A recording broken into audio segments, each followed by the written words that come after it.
keharusan kita berada dalam mazhab Imam Syafi'i itu tidak ada. Tidak ada keharusan bahwa kita wajib berada dalam mazhab Syafi'i. Siapa yang mewajibkan? Karena digiring sekarang ini, khususnya untuk yang di Indonesia, seolah-olah belum disebut sebagai ahlus sunnah kalau seandainya dia tidak bermazhab Syafi'i. Ini penggiringan yang tidak beralasan. Satu pertanyaan saja yang cukup kita ajukan, apakah semua pendapat yang ada dalam mazhab Syafi'i itu semuanya benar? Itu saja dulu. Kalau dijawab iya, dia telah berbeda dengan Imam Syafi'i sendiri. Karena Imam Syafi'i sendiri tidak menganggap semua pendapatnya benar.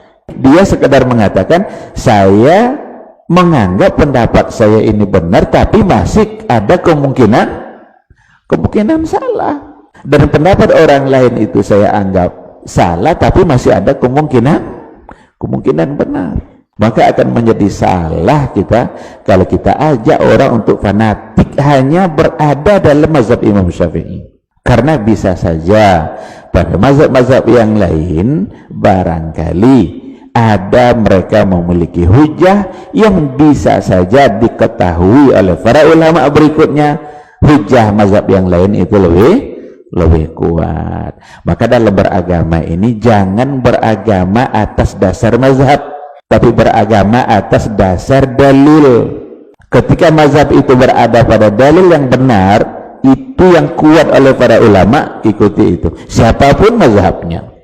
Tapi ketika ternyata para ulama-ulama besar dengan analisa-analisa mereka mengatakan bahwa ini tidak lebih kuat dari yang satu ini, maka yang tidak lebih kuat ini berarti harus kita tinggalkan.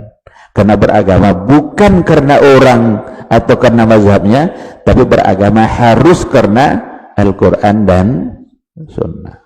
Jadi kalau umpamanya saya takbir begini ini karena Imam Syafi'i bilang seperti itu salah. Tapi kalau saya beramal begini ini sesuai dengan mazhab Imam Syafi'i karena itu dalilnya yang lebih kuat, itu baru betul. Karena yang kita taati siapa? Yang kita taati Allah dan Rasulnya, bukan yang kita taati orangnya. Selagi orang itu sesuai dengan Allah dan Rasulnya, ikuti.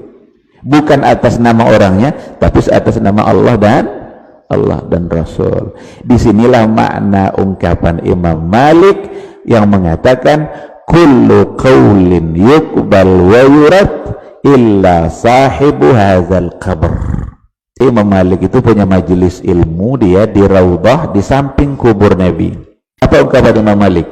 Kullu qaulin, semua ungkapan orang, semua pendapat orang, yuqbal wa yurad, dapat diterima, dapat pula ditolak, illa sahibu hadzal qabr, dia tunjuk kubur Nabi, kecuali ungkapan pemilik kubur ini.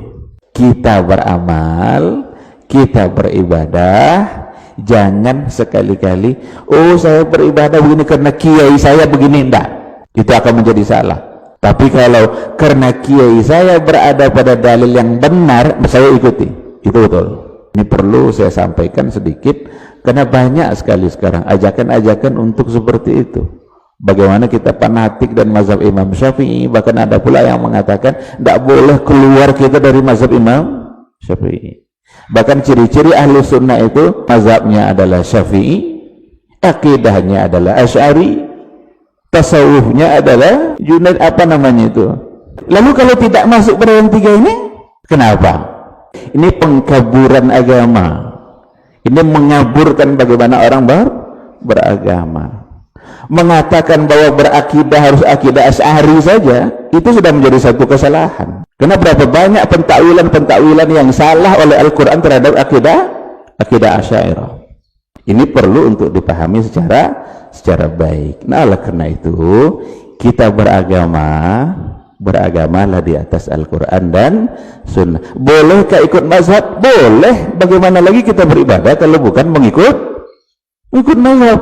Kita ini siapa? Kita tidak bisa langsung paham agama kalau kita bukan membaca pendapat atau apa yang dikatakan oleh para ulama. Yang tidak boleh itu fanatik terhadap mazhab. Salah dia diikuti juga, itu yang tidak boleh. Karena di akhirat kelak imam mazhab tidak membantu kita.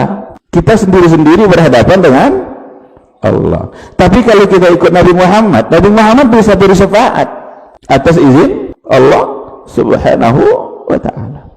Imam Syafi'i yang ada dalam ini adalah imam mazhab itu, seorang ulama besar yang sangat cerdas, menguasai berbagai macam bentuk ilmu. Tapi sekali lagi tidak boleh kita fanatik bahwa dikatakan harus mengikuti dia, itu sebagai satu kesalahan. Ungkapan jangan hanya mengikuti dia itu, ini kadang-kadang bisa dipelesetkan juga, itu seolah-olah pintar mana kamu dengan itu. Tidak pertanyaan itu, tidak mungkin dibanding-bandingkan. Jangankan orang zaman sekarang, orang zaman Imam Syafi'i saja tidak ada mungkin yang sama cerdasnya dengan dia, apalagi orang hari ini. Maka mari sama-sama kita sadari dan kita mengajak kepada semua pendakwah, semua mubalik, berikanlah pencerahan kepada masyarakat dengan cara yang benar, jangan keliru. Semoga Allah Subhanahu wa ta'ala selalu memberikan bimbingan terhadap kita bersama, insyaallah, agar tetap berada di atas Al-Quran dan sunnah Rasulullah sallallahu alaihi wasallam. Rabbani, merajut ilmu dan peradaban.